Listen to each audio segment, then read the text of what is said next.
Avertissement. L'émission qui suit est une émission payée par ses commanditaires. Les propos tenus sont ceux des intervenants participant à l'émission et ne reflètent pas nécessairement les opinions des employés et administrateurs de VIA 95 FM. Bienvenue à l'émission Deux gars, une Bible. Deux gars, une Bible. C'est deux gars en mission pour faire connaître le vrai message de la Bible.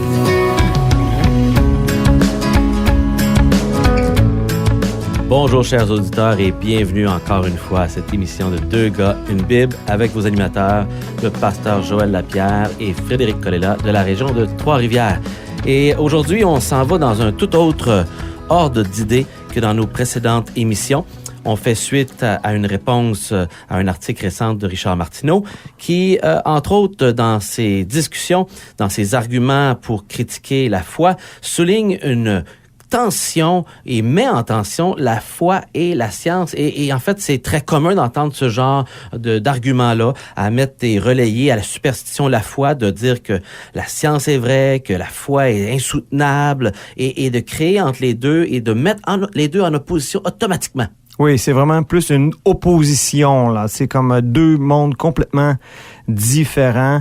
Et c'est là qu'il y a le point de litige, dans le fond, là, quand on veut arriver à pourquoi est-ce que notre culture fait ça? Pourquoi est-ce que notre culture met en opposition la science et la foi? Eh bien, c'est strictement au niveau de l'histoire des origines. Tout à fait. Et pour celui qui croit dans un récit des origines qui se trouve dans la Bible, bien, on met beaucoup d'efforts aujourd'hui pour discréditer celui-ci, oui, en le mettant en opposition à la science qui est considérée, et évidemment, on ne parle pas ici toujours de preuves scientifiques, mais des choses reliées à la science qui sont dites comme étant factuelles, certaines. Est-ce que c'est vraiment le cas? Oui, puis on veut clarifier un petit peu là, quand on parle comme ça, qu'est-ce qu'on veut dire, nous, quand on dit science, puis qu'est-ce qu'on veut dire quand on parle de méthode scientifique, ou qu'est-ce qu'est la méthode scientifique de façon objective. On peut pas avoir chacun notre définition de ça. Et aussi les spéculations puis les hypothèses. Et on est devant deux histoires, dans le fond. Oui, la Bible nous raconte l'histoire du commencement, mais les hypothèses aussi sont une histoire de commencement, puis on a un conflit entre les deux, dans le fond. Parce qu'il y en a une qui nous parle que Dieu a créé les cieux et la terre il y a peut-être 6000 ans, si on fait les calculs et si on suit les généalogies bibliques, tandis que de l'autre côté, on est rendu à 10,5 milliards d'années avec l'explosion de on sait pas trop quoi, là, qu'on appelle le Big Bang, et qu'on met les deux en opposition.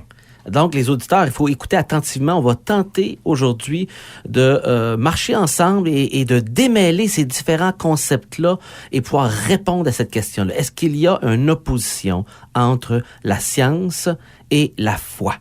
Et c'est très intéressant parce que les deux histoires ont un point de départ.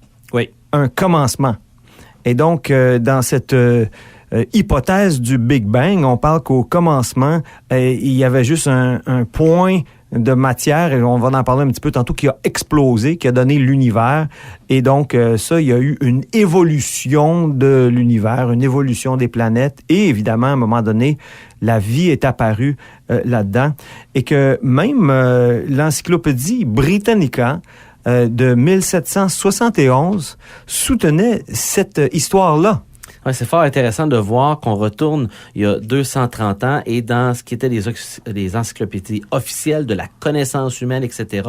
Jusqu'à cette époque-là, il n'y avait aucun questionnement de manière générale, ouais, dans le monde scientifique, parce qu'il faut souligner comment beaucoup de nos grandes découvertes scientifiques ont été signées, découvertes par de grands croyants qui croyaient dans un créateur de l'univers, alors que c'est tout le contraire de ce qu'on tente de souligner aujourd'hui. Mais c'était compris comme étant accepté à l'époque et normal. Alors, si on retourne maintenant au récit des origines qu'on retrouve dans la Bible, bien, il est écrit d'une manière très simple. Au commencement, Dieu créa les cieux et la terre. Oui. La Bible, la Genèse, commence ainsi par une déclaration d'une création en 6 jours. Et comme si c'était pas assez, lorsqu'on arrive à la déclaration des 10 commandements, on va réitérer cette vérité-là en disant « Car en 6 jours, l'Éternel a fait les cieux et la terre et la mer et tout ce qui était contenu. » Oui, et puis les gens vont entendre ça aujourd'hui, puis tout de suite parce qu'ils ont entendu pendant toute leur vie, depuis qu'ils sont à la prématernelle, Oui. que l'univers a des milliards d'années. Tout de suite, ils vont rejeter ça du revers de la main, dire, ben non, la science a prouvé que. Mais en réalité, la science a rien prouvé à ce niveau-là. Ce sont des hypothèses. Tout à fait. Puis c'est vrai ce que tu dis quand on entend ça à l'école. Mes enfants, j'en ai qui sont là tout jeunes, d'autres qui sont rendus presque jeunes adultes. C'est martelé à chaque année dans nos livres d'histoire, sans aucune preuve, mais déclaré comme étant autoritaire, factuel et la vérité. À tous les jours, c'est à la radio, ça. Quand Oui. tu allumes la radio dans l'auto, là, plein de postes, tu vas... je suis allé à Grand Falls, au Nouveau-Brunswick, visiter des chutes. Puis dans le petit magasin de souvenirs, il y avait des bouts de roches. Et puis c'était marqué telle roche provenant du Colorado, 200 millions d'années, 300 millions d'années. C'est continuel. Mais est-ce que c'est un récit, une histoire de croyance, ou est-ce que c'est des faits scientifiques, prouvables? En fait, c'est de la philosophie, en réalité.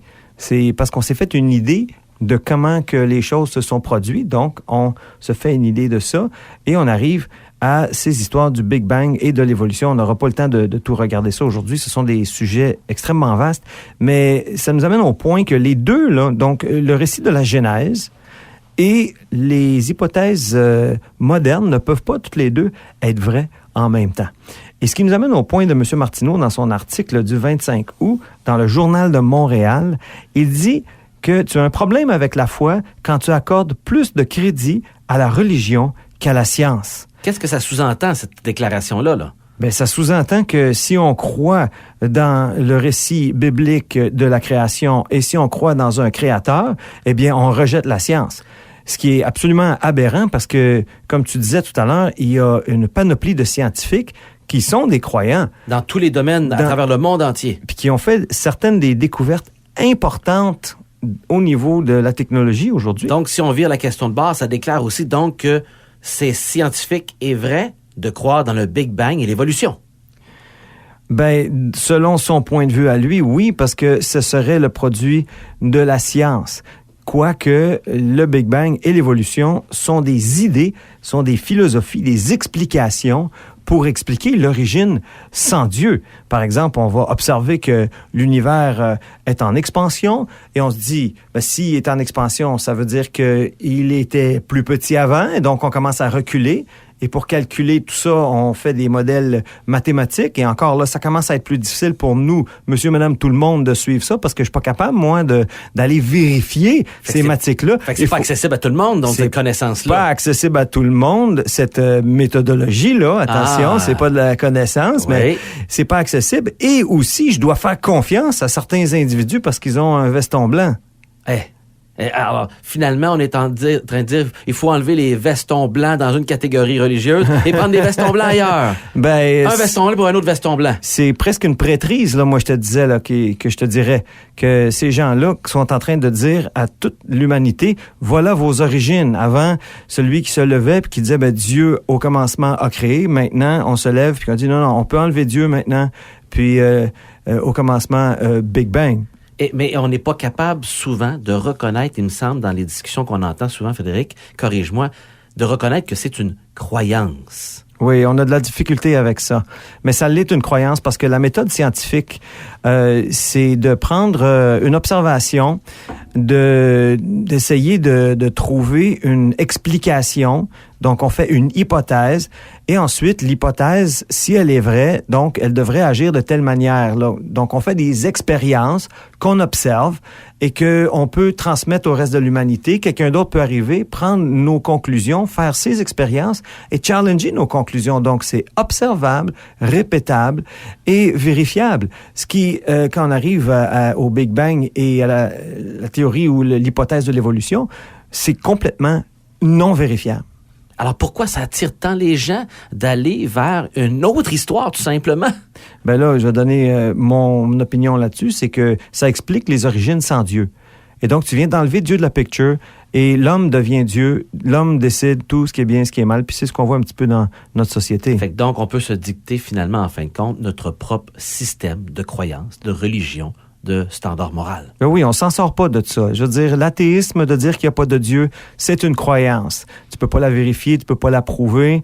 Et de la même manière, quand on arrive puis que nous, on dit, ben je crois que Dieu a créé l'univers, je peux pas le prouver, je peux pas le démontrer, je peux pas le vérifier, mais je le crois parce que j'ai un récit qui me le dit, qui est endossé par la personne de Jésus-Christ. Et c'est ça qui vient tout changer. Fait que c'est important. Aujourd'hui, on veut quand même, dans cette partie-là qu'on vient de couvrir, distinguer ici entre qu'est-ce qui est un fait prouvable, qu'est-ce qui est du domaine de la croyance personnelle, qu'est-ce qui est un scientifique, pas scientifique, qu'est-ce qui est une hypothèse, quelque chose qu'on travaille avec, mais qui est pas prouvé, qui devient finalement une théorie de travail, qu'on va faire des expériences pour essayer de faire prouver que cela, c'est scientifiquement validé. Oui, c'est ajouté à l'ensemble de la connaissance. Le mot science, ça veut dire connaissance dans le fond. Et puis c'est pas parce que la science a créé une aspirine et qu'elle a envoyé une fusée dans l'espace qu'elle est capable d'expliquer nos origines. Mais l'être humain devient rapidement, naturellement, très arrogant et confiant en lui-même dans sa connaissance. Oh yeah. Et les deux derniers siècles, beaucoup de connaissances chez l'être humain ont augmenté et notre prétention de pouvoir faire des déclarations sur nos origines sans Dieu a beaucoup grandi. Ah, c'est omniprésent. Mais moi, j'aimerais dire personnellement, moi, Frédéric Colella, animateur de Deux gars, une Bible, je crois en Dieu et j'aime la science. Absolument. Moi, j'aime beaucoup les articles scientifiques, etc. J'en mange. J'aime la chimie. Pour moi, la chimie, la table des éléments, c'est comme des notes de musique. Et t'as 7 notes de musique pour faire toute la musique qui existe. Puis t'as tous ces éléments primaires dans la nature qui, composés ensemble, font tout ce qu'on voit parce que c'est attaché ensemble par des charges électriques, puis des lois physiques et chimiques. C'est absolument fascinant. Pour moi, l'univers, c'est une symphonie extraordinaire. Moi, je trouve fascinant l'observation astronomique des astres, des signes du zodiaque, pas dans le sens d'astrologie, mais d'astronomie. Je trouve ça fascinant. Et il y a justement un texte des Écritures qui parle dans Romains chapitre 1, verset 20, qui parle en effet les perfections invisibles de Dieu, sa puissance éternelle, sa divinité se voit comme à l'œil depuis la création du monde quand on les considère dans ses ouvrages. Et là, il va faire la déclaration, Saint Paul, ils sont donc inexcusables. Comme être humain, on est inexcusable devant ce qu'on peut voir de nos yeux qui témoigne de la signature en bas, créateur. Oui, j'ai même acheté un microscope, Joël. Oui, j'ai vu que dernièrement, tu te fascines sur les roches. Mais je suis en train d'étudier la géologie, là, parce que je pense que c'est un élément extrêmement important qui a été, excusez l'expression, mais hijacké par des hypothèses de Big Bang et de milliards d'années, puis qui, en tout cas, ça, c'est un autre sujet. Écoutez bien, les amis, là, science et Bible ne sont pas en opposition. C'est un mensonge gratuit et non documenté. Lorsqu'on parle avec tellement de gens autour, il y a des revues scientifiques, même aujourd'hui, il y a une revue scientifique qui est faite par le monde créationniste et qui fait vraiment un bel ouvrage. Oui.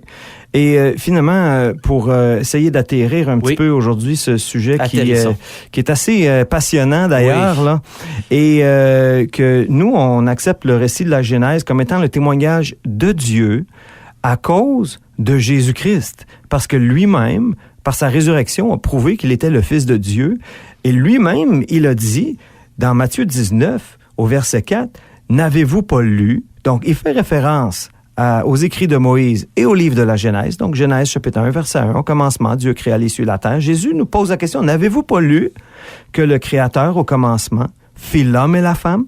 Et qu'il dit, c'est pourquoi l'homme quittera son père et sa mère et s'attachera à sa femme, et les deux deviendront une seule chair. Ainsi, ils ne sont plus deux, mais ils sont une seule chair, que l'homme donc ne sépare pas ce que Dieu a joint. Et d'un souffle ici, Jésus affirme que Dieu est le Créateur. Il affirme que la création a eu lieu au commencement, comme Genèse 1 le dit. Et que c'était un monde parfait. Et que c'était un monde parfait dans lequel il a créé un homme et une femme, donc un couple, deux êtres sexuels, et il définit même la sexualité ici comme étant quelque chose de binaire, donc c'est plus-moins, comme toute la chimie, comme tout ce qui fonctionne dans l'univers, et que l'homme est en train de, premièrement, on enlève Dieu, deuxièmement, on enlève la création, on se donne des milliards d'années, et maintenant, on redéfinit même l'homme et la femme. Et maintenant, dans un monde brisé, bien, la solution se trouve en retournant à cette Genèse qui nous explique d'où vient ce monde brisé et que la solution se trouve dans la personne de Jésus-Christ lui-même. Oui. Et je lisais un psaume dernièrement et je trouve qu'il est fort pertinent, le psaume 146, versets 5 et 6, qui dit « Heureux celui qui a pour secours le Dieu de Jacob, ce Dieu qui a créé, qui met son espoir en l'Éternel, son Dieu. Il a fait les cieux et la terre et la mer et tout ce qui s'y trouve.